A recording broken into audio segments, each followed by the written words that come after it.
boy, do I get in a lot of trouble for this topic. Let's talk about BMI. Because if you've ever been to the GP, gone online to check your health, or maybe you just made the mistake of Googling, am I fat? You may have come across BMI. Now, apparently this little number tells you absolutely everything about your health. Are you healthy? Are you overweight? Are you about to drop down dead? BMI knows, because BMI sees all, except BMI is a pile of bullshit. And I'm going to prove it to you. But first, where did this thing even come from? I want you to cast your mind back. We're talking 1830s. Belgium. A man named Adolf Quetelet is sitting at his desk. He's not a doctor. He's not a nutritionist. He's not a personal trainer. In fact, he has absolutely nothing to do with health and fitness. He's a mathematician and an astronomer. I mean, this guy studies stars for a living. And he looks around and goes, you know what? I want to figure out what the statistically average human body looks like. Not for health reasons, not to help anyone, just because he finds it interesting. So he takes a load of measurements from French and Scottish soldiers, because apparently that's who they had data on. And then he came up with a formula. Weight divided by height squared. And then he calls it the Quetelet index. It was designed specifically to describe populations, not individuals, not you, not me. On average, what does a human body look like? That's it. That was the whole point. Nobody used it for any kind of health reason for over 100 years. Fast forward to 1972. So we're talking a century and a half later. An American physiologist called Ansel Keys rebrands it, calls it the body mass index, and then starts suggesting it could be used to measure obesity. Still not perfect, still a population tool, but now it's got a snappier name, so suddenly everyone's interested. And then in the 1990s, this is the bit that actually matters. Insurance companies got hold of it. And insurance companies, well, they love a number, because a number means they can put you in a box. And putting you in a box means they can decide how much to charge you. So they set the threshold. They said, right, under 18.5, you're underweight. 18.5 to 25, you're normal. 25 to 30, you're overweight. Over 30, you're obese. And suddenly, this random Victorian mass equation became the global standard for measuring human health. And doctors just went along with it, because it's quick, it's easy, and it requires absolutely zero fucking equipment. All you need to know is someone's weight and height. That's it. So what is it actually measuring? You take your weight in kilograms, divide it by your height in meters squared, and then that gives you a number. If that number is between 18.5 and 24.9, you're supposedly healthy. Done. You're healthy. Congratulations. Here's a certificate. Sounds absolutely simple, right? Almost too simple. And that's because it is. Now, here's why. It's a load of bullshit. BMI has absolutely no idea what your body is actually made of.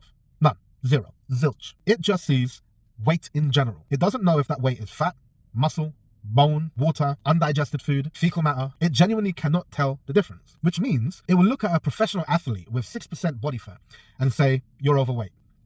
This is actually something that is a bit of a joke within the bodybuilding industry, because you look at a lot of the bodybuilders who are shredded to the fucking gills, and on the BMI chart, they're morbidly obese. You take someone like The Rock, Dwayne Johnson. He's been classified as obese by BMI. Thierry Henry, at his peak fitness, classified as overweight. There are Olympic athletes who are technically obese according to this metric. Now, on the flip side, you can have what doctors call normal weight obesity, where your BMI looks totally fine on paper, but your body fat percentage is actually really high, and your muscle mass is really low. You look healthy on the BMI chart, but metabolically, your body is fucking struggling. That's a real thing. But BMI will, wave you through without a second thought. You're fine. It also completely ignores where fat is actually stored in the body.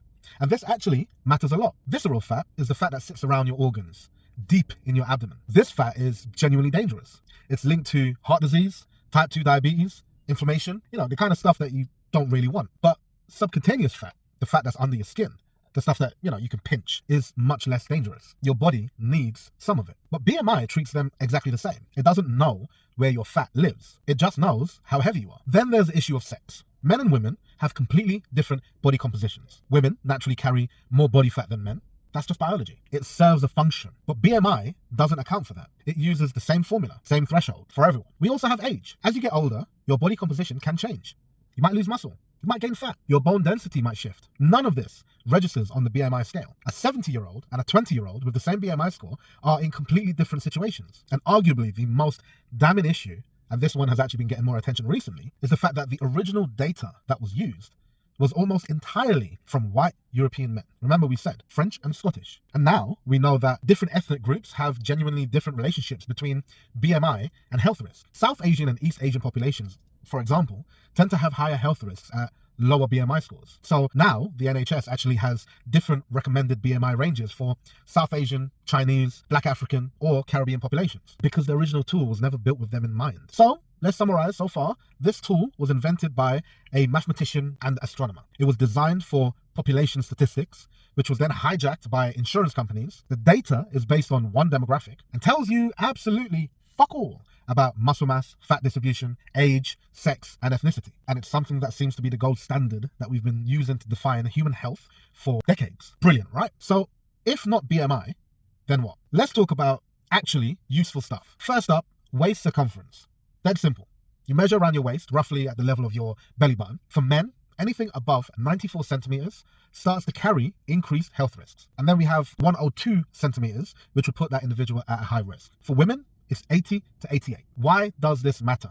Because waist circumference is actually a pretty decent proxy for visceral fat, the dangerous fat that we talked about earlier. It's not perfect. However, it's a lot more informative than just knowing how heavy you fucking are. Even better, waist to height ratio. You divide your waist circumference by your height. The research suggests you want that number to be under 0.5.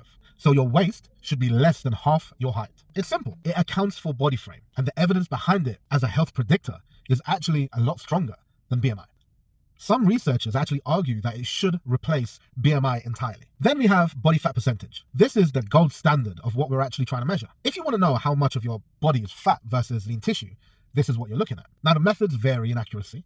Your cheap scales at home that claim to measure body fat is not very reliable. They use electrical signals that can be thrown off by a simple thing such as hydration. A DEXA scan is incredibly accurate. It maps your entire body composition, but it's not exactly available at your local leisure center. Hydrostatic weigh-in, this is where you get dunked underwater, is also an incredibly accurate way of finding out what your body fat percentage is. But you have to get wet and also find a facility that does it. For most people, a decent set of skinfold calipers used by someone who actually knows what they're doing is probably the more practical way of doing things. And I mean, look, honestly, beyond all of this nonsense, your blood markers are the best representation of your health. Checking things like blood pressure, cholesterol levels, fasted blood sugar. These are the things that actually tell you what's really going on inside your body. These are what your doctor should be focusing on, because you can have a totally normal BMI and still have terrible cholesterol, high blood sugar, and God forbid, be heading towards a cardiovascular event. On the flip side, you can technically be overweight by BMI standards and have great blood pressure, good cholesterol, good glucose control, and be in excellent metabolic health.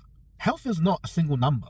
It never was. The problem with BMI is not just that it's inaccurate. It's the fact that people make real life decisions based on it. Doctors have dismissed concerns from people who are in a healthy range, even when something is fucking clearly wrong. People get told they're overweight when they've spent the last 2 years building muscle and genuinely improving their fitness. Eating disorders go undetected because the number looks fine. People feel ashamed of their bodies because of a formula a Belgian astronomer came up with in 1830 to describe the average Frenchman. You are not a statistic. You are not a population average. And you are definitely not a number on a scale divided by your height squared. If you actually want to know where your health is at, get your waist measured, get your blood pressure checked, get a blood test. Look at how you feel, how you sleep, how you move, how is your energy. Look at your habits. That stuff there tells you infinitely more than a fucking BMI ever will. Okay, use it as the loosest possible reference point you want, but don't let it define you, because it was never designed to.